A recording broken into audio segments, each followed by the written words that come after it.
However, that's also questionable because some programs have one thing on their website and it's not what's in real life, right?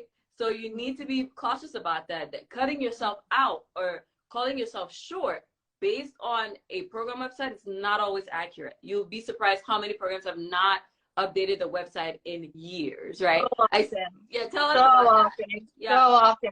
We get that all the time. We get so many people that email in and they're like, you said that we were going to be compatible with this program, but the website says something completely different. And it's like that, if you look on their website, sometimes they haven't even like updated the fact that it's step 2 CK now and like all this. Like they don't even have pass fail sometimes on there. It doesn't get maintained as much as it should, unfortunately. So it is important that you're contacting the program director like directly, but it's really hard to do. I mean, they're so busy. How are you supposed to? The IMG Roadmap is the only podcast dedicated to coaching international medical graduates in success blueprints for this unique pathway. I am Dr. Nina Loom, your host, a previous IMG turned hospital medicine physician, healthcare administrator, speaker, and coach. I empower, encourage, and equip you with actionable steps that you can take towards the residency position of your dreams. Hello, everyone. Today, I'll be talking with MatchAResident about program selection options for international medical students and graduates. I'm going to go ahead and find them so we can add them in conversation. Welcome, Sneha. I see a few of you have joined. Let's see here. I'm going to invite Match. I'll be seeing with, there we go. Oh, okay, there we go. Hey guys, welcome. Mayank, Bioprec. So you guys have pseudonyms on Instagram. If you don't mind, you can tell me your real name so I can address you appropriately.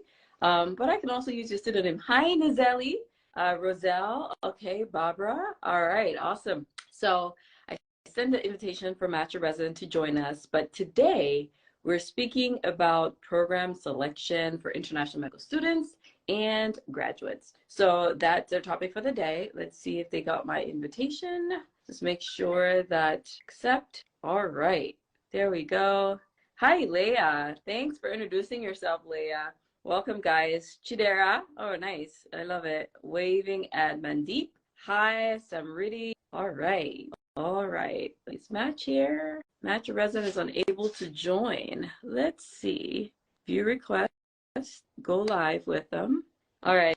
Sorry, guys. It's taking a minute. But I just accepted their request. There we go. Hi. Sorry, it took me a second to get in. Okay, I understand. It happens. Don't you worry. I'm just glad you're able to make it. So we have several people in the chat already. I already welcomed them. If you don't mind, just give us a small intro about who you are and where you're calling from and what you do at Match, and we'll go into asking some questions regarding program selection. Great. So, hi everybody. My name is Amanda, and I'm the Director of Communications for MatchAResident. So I mostly help, I'm pretty active with the ambassadors, so we do a lot of like one-on-one talks with them, getting as much insight as we can into the process so that we understand each year as things change what is expected of us and the most that we can do to help IMGs. I'm also usually the one, if you call in, if you need to talk to us, I'll be the one answering your calls and your emails. It's Kyoko as well. She's very, very helpful. And we love the community, and we're so blessed to be able to help you guys in this way. Yeah, I'm so glad that we got to chat with you today. I don't know if you told us your name. Did you tell the audience your name? It's Amanda. It's Amanda. I did say it, but yeah. I talk too fast sometimes. Yeah. So everyone, Amanda is here from Match. I'm Dr. Nina Loom from IMG Roadmap.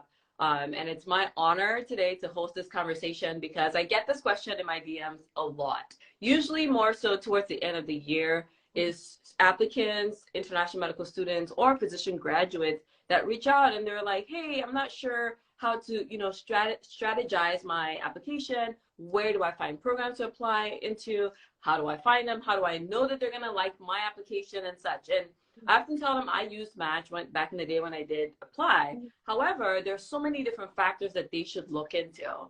And I have some ideas that I want to talk about today. And then I would like for you to also tell us how, or what your opinions are, what you've seen over the years of working with Match. So from my perspective with program selection, I think that there are certain key questions that the IMG needs to answer first. And that is, what specialty am I applying into? Until you're clear on the specialty of interest, guys, Nothing else matters, because don't try to strategize your application based on, hey, maybe this is IMG friendly, so I'm going to go for it, or that and the other thing. You should have answered the question first on what your primary specialty is that you're applying into. And then if you're going to have a secondary specialty, that's up to you. It's not mandatory that you have a secondary specialty. It's not mandatory that you have a backup plan. However, some people would recommend, if your portfolio is not as competitive, your scores are not as great, to have a second option. Now, when you answer those two first questions, then you can proceed to the key of the next question, which is, what programs am I eligible for? And determining your eligibility can be a little bit, sort of intimidating. It's sort of embarrassing, because then you're strategizing and looking at things from your perspective and not necessarily carrying the perspective of the true reviewer of your application, the person that's going to be reviewing your application, the residency committee. So you may limit yourself when you start to answer the question of, am I eligible? However, I think that's where you stop in your tracks and you start to think about, how am I approaching this? Am I limiting myself by thinking that I'm not automatically eligible for this program when I should indeed take the risk of trying? And so that second question of, now I figured out my first two specialties I'm applying into. My next tip is, okay, how do I determine my eligibility into this program? Now, determining your eligibility can vary from looking at your score cutoff, or the score cutoff for the program, the year of graduation that they put out, or the number of IMGs in the programs, and several different factors. And I think you guys have a great system in triaging sort of who goes where, or depending on what you carry in your portfolio. Visas being a big thing as well. It's like, do they require visa applicants, or do they sponsor visa applicants, or will I require an H-1B or a J-1? So all these questions should be answered. But I think another key area that students are omitting is thinking about, do I care for an urban program or a rural program? Do I care for a university program or a community-based program? Do I want a program that's going to position me for fellowship, or a program that's training me for primary care track? Do I want a program that I can bring my concerns to later on down the road? Like, if I'm in trouble, are they going to support me? If I'm in, any kind of dire circumstance, are they going to back me up? So I think those are the first key areas that I think everyone on this call should begin to think about now, as opposed to waiting till September, when it's time to apply, to start finding out or looking for a list. So the three things I'm telling you guys to do first is determine your specialty of interest, be clear on it, be certain about it so that you can start your research now. And then two, if you are going to pursue a secondary specialty, then you can, but you don't have to, because no one is forcing you to. Three, you need to be clear on the type of program that you are looking, and which is, you have to have answered within yourself. Do I need a visa? Yes or no? If I don't need a visa, okay, that's not a problem, shift it aside. If I do, then that's something that must be checked up on my list. Do I have the score cutoff, my personal eligibility for this program? However, that's also questionable, because some programs have one thing on their website and it's not what's in real life, right? So you need to be cautious about that cutting yourself out or calling yourself short based on a program website is not always accurate. You'll be surprised how many programs have not updated the website in years, right? So often. Tell us so about often. that. So often. We get that all the time. We get so many people that email in and they're like, you said that we were going to be compatible with this program, but the website says something completely different. And it's like that, if you look on their website, sometimes they haven't even like updated the fact that it's step 2 CK now and like all this. Like, they don't even have pass fail sometimes on there. It doesn't get maintained as much as it should, unfortunately. So it is important that you're contacting the program director like directly, but it's really hard to do. I mean, they're so busy. How are you supposed to get in contact with every single program, Yeah, and sometimes they don't respond, right? You send out an email, they don't respond, or the coordinator takes 2-3 months to respond. And so it's intimidating, it's challenging, but it's doable. I think that's the bottom line. It is 100% doable. So I have some questions popping up, and I want us to be able to address those as well. Prakriti, sorry, Prakriti says, how do we know about the score eligibilities? So usually, one, that's what we're talking about, is one, the website, see what they say regarding what their cutoff is, but they may not always be accurate. You can also know about their eligibility based on using like a filter resource, like what MatchAResident does as well. So 2022 route. Oh, do you have another, Amanda, do you have something else to add? I was just gonna say that's exactly what we would do with MatchAResident. You would put in the scores, and then it's gonna show you what programs you're gonna make that cutoff for, so that you don't have to do all that legwork. But you pretty much said that. Yeah. So the 2022 route says, what do we do about the score eligible programs? So you can't turn around and like undo score performance, right? Like there's nothing that can be done about a score that you've already obtained. And this is an area that I happen to coach a lot of IMGs on, because we're so caught up in the imposter syndrome of failure and the sort of ruminating thoughts of not having succeeded something in the way that we wanted to in the past. Mm-hmm. And now we're stuck with sort of this banner of failure over our head, negative or a low score thought pattern that I can't do this, I didn't do it the way I want to, now I can't do it anymore. But that's not the case ever. It's not the case. Absolutely. So, there's nothing you can do about the score, but you can, however, improve other parts of your application. Yeah. You can, however, work on yourself as an applicant. You can improve your academic competitiveness in so many different ways, in so many different forms and fashion. USC research, those are all things you hear everybody throw around. But there's a method to doing that as well. You just don't, walk out there and just start publishing every and anything.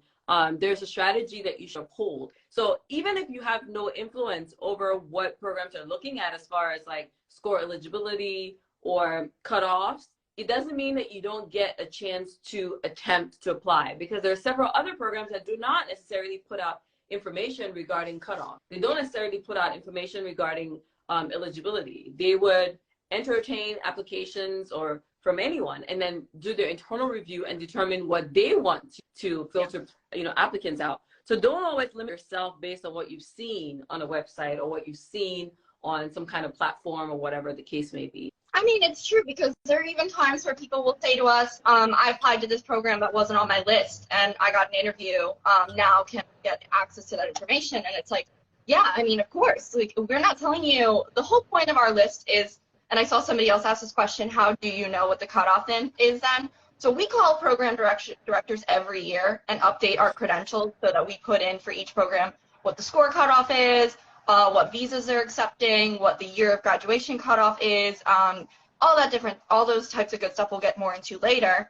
And then this way, if you don't have all the money to be applying to a lot of programs, because it is expensive, it's a really expensive process, this helps you kind of cut it down. But if you do have those resources where you do want to be applying to a lot of programs, you have some places you're really passionate about, then I would say go for it. I mean, no cutoff should ever really be like a hard thing, because I've seen applicants get matched into programs because they've had a really great interview, they had a really good personal statement, they had really strong letters of recommendation. These are all things that are also going to stand out even more probably sometimes than USMLE scores. Absolutely. Absolutely. And another thought is, if the website is not necessarily saying that they don't have a cutoff, then they don't have a cutoff. Like, so sometimes the fact that the information is missing from the website could also relay that they're trying to steer clear of cutting people out. Yeah. So you shouldn't necessarily, you don't need to, call them and ask, do you have a cutoff for the USMLE, right? You don't necessarily need to do that. But the fact that that information is not out there means maybe they're not necessarily using that as a single determining factor of who they choose to interview, right? Because all of this conversation today is about helping you get more interviews so that you can improve your chances or your odds at a match. And interviews with places you want to go to. There was one other thing I wanted to add, because I know you were saying about adding a second specialty. And I know a lot of people find it really useful, and this is something, though, that I've noticed with a lot of ambassadors. They give this advice to each other. Only go for that second specialty if you would be 100% happy to match into it.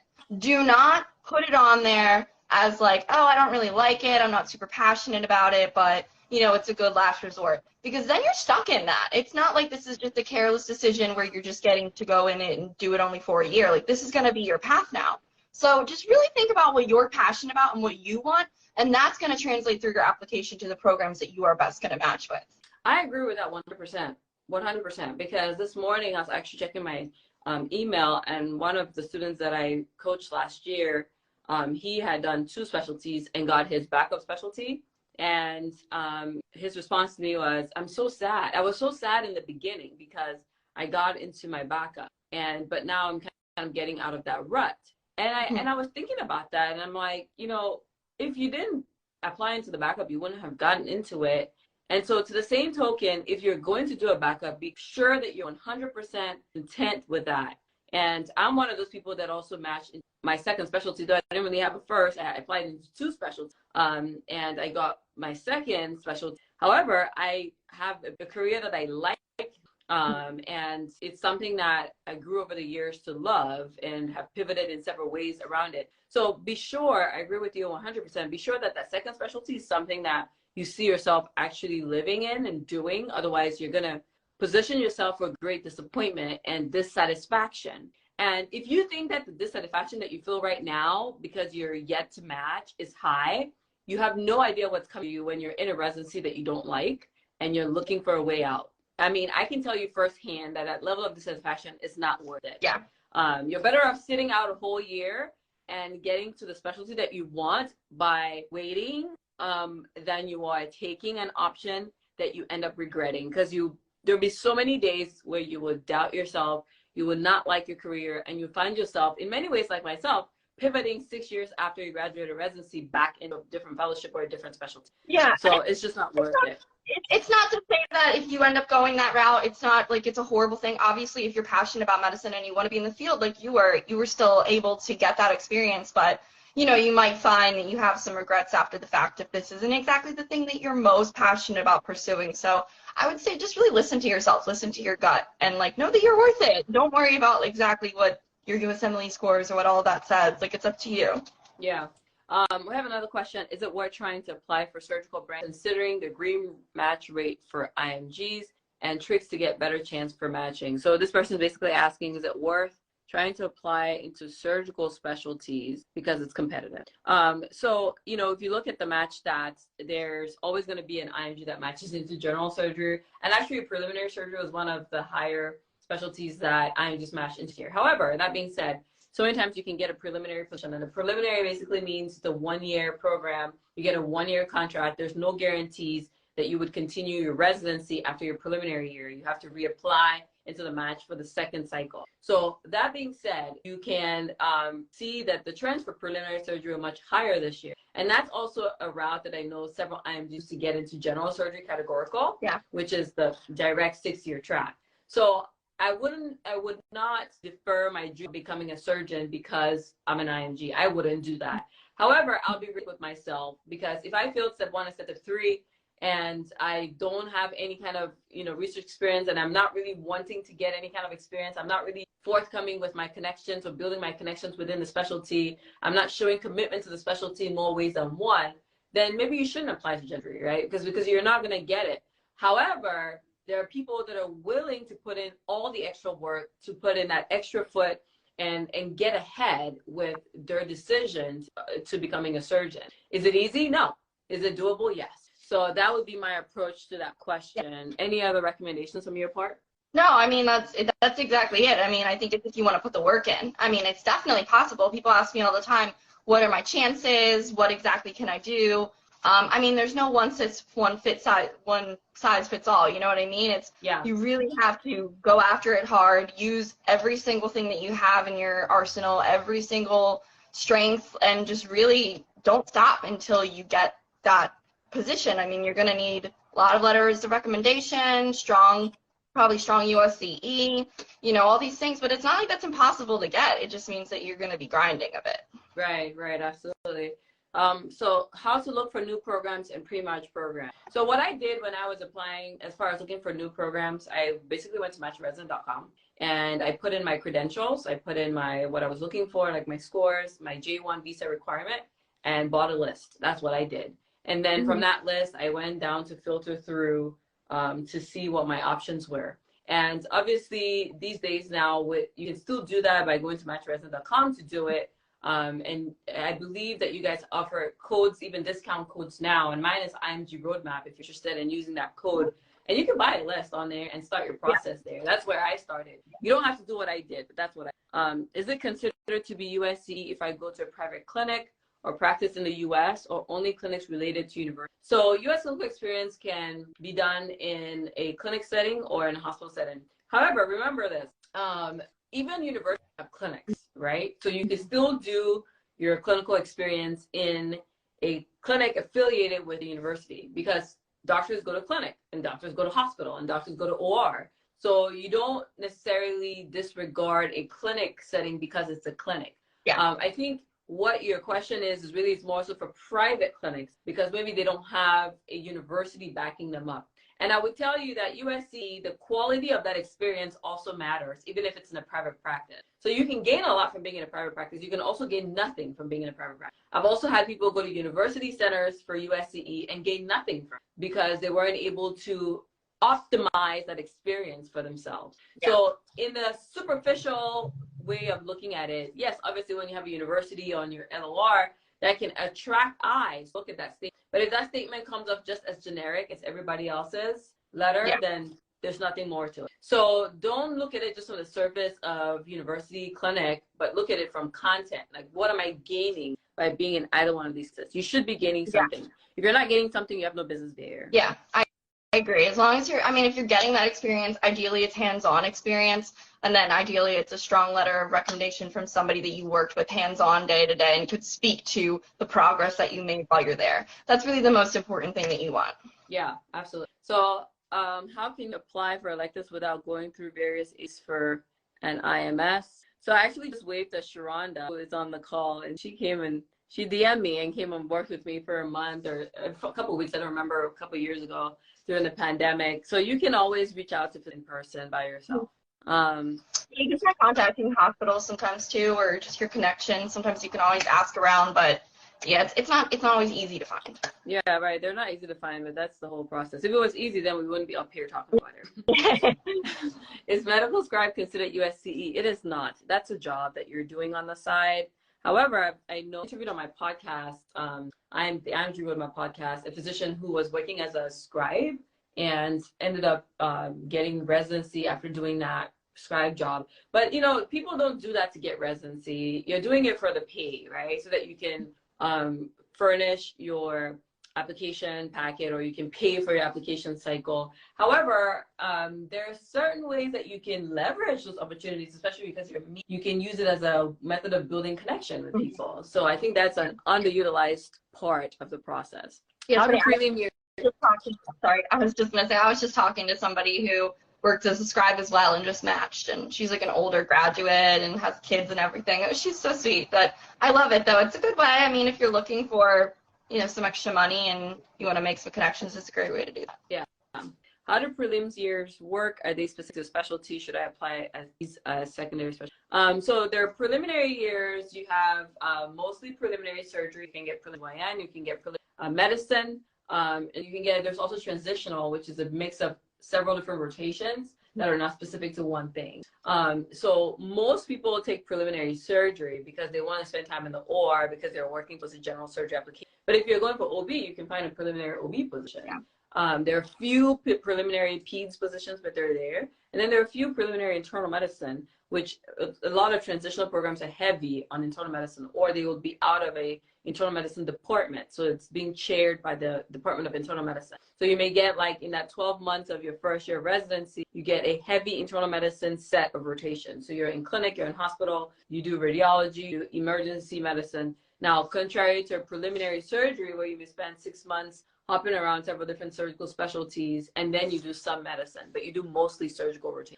You can apply as a secondary specialty if you are okay with being a preliminary and reapplying to the match the following year. So again, back to the initial point, you can use it, but be sure that you should be okay with ending up with a 1-year contract at the end of the process. Yeah, there's a lot of questions actually. It's hard to like, what does it mean? Which one? What does it mean when they mention this program doesn't participate in the NRMP cycle? So yeah, no, go ahead, take it.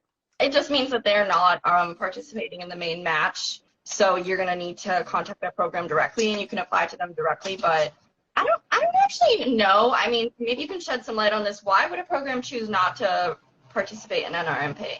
I think for several reasons. I think the key one is they are selective about who they accept, because one, maybe they have a specific curriculum that, you know, works for a certain demographic. So you have programs that are dedicated to rural medicine, for example, and they want people who want to in that area, who want to live and work in that area after. The last thing they need is the kid from the middle of New York City coming down to take up that position and never giving back to that community after they finish residency. So they would much rather not have to deal with the randomness of the NRMP list and handpick who they take by not doing the NRMP and offering matches or pre-matches outside of the NRMP. So that's, I think, the key reason that programs would defer that process is why deal with the uncertainty of the match when you can pick the fit that the person is going to be a good fit for the program.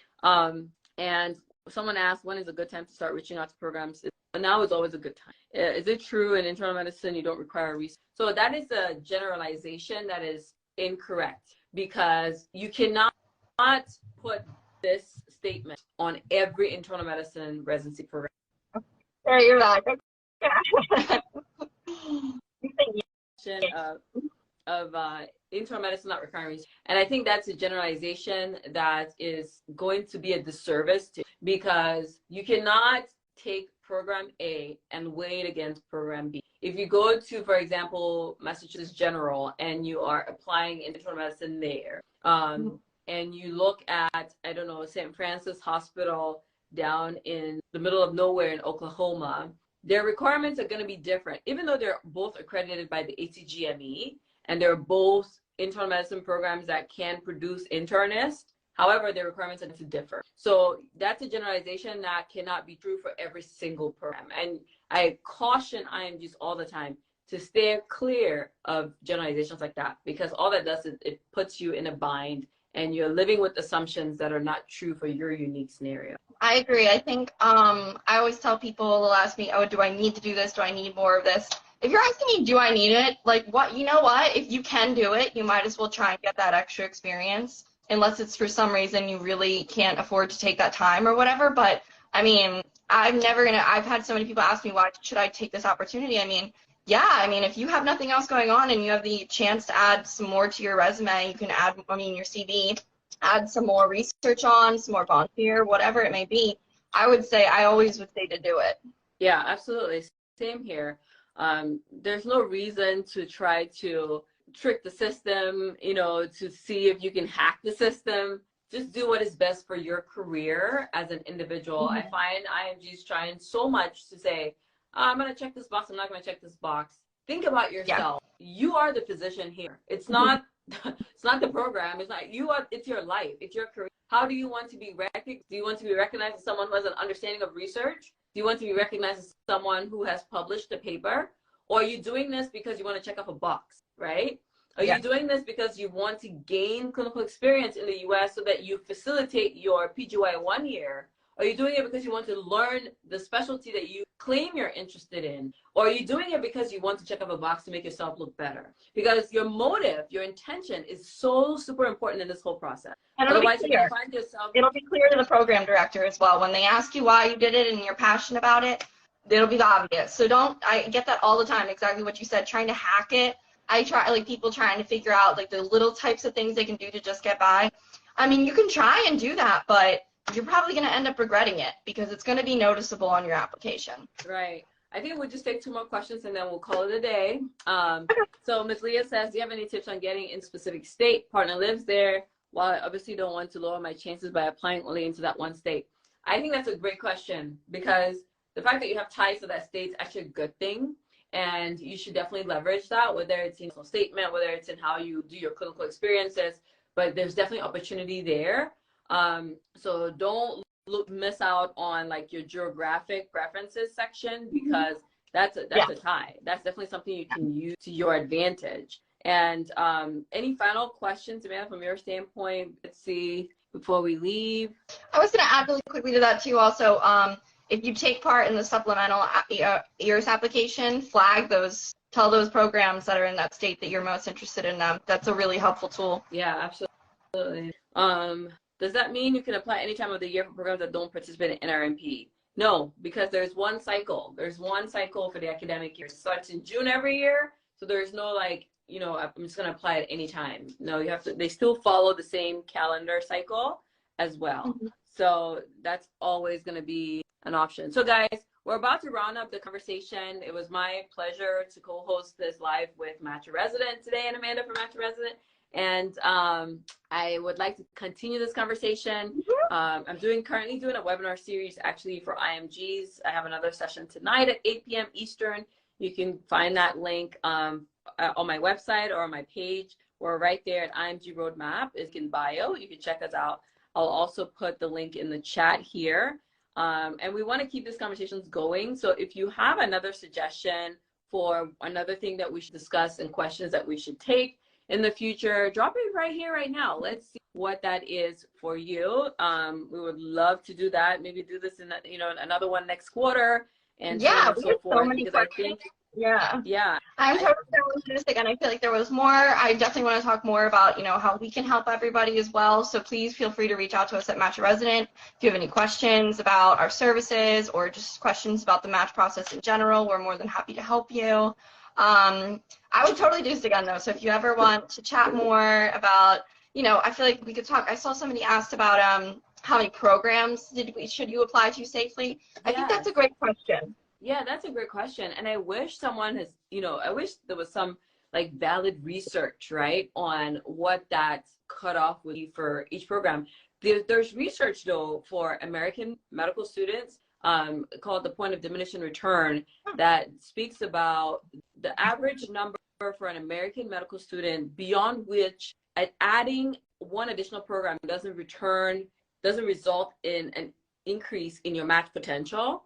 And that number was 30. So, but that's for Americans. Now, for IMG, we were not studied in that study. We weren't a part of the study. So I always tell IMG, especially those in my coaching program, like you can't use that number. However, you can definitely look at your circumstances and say, what am I on? So visa applicants, I always recommend going up. Non-visa applicants can go a little bit lower. Depending on how much you're bringing to the table and what your assets are when you apply, you can go higher. Always higher, never lower, unless you're really super specific about what you know.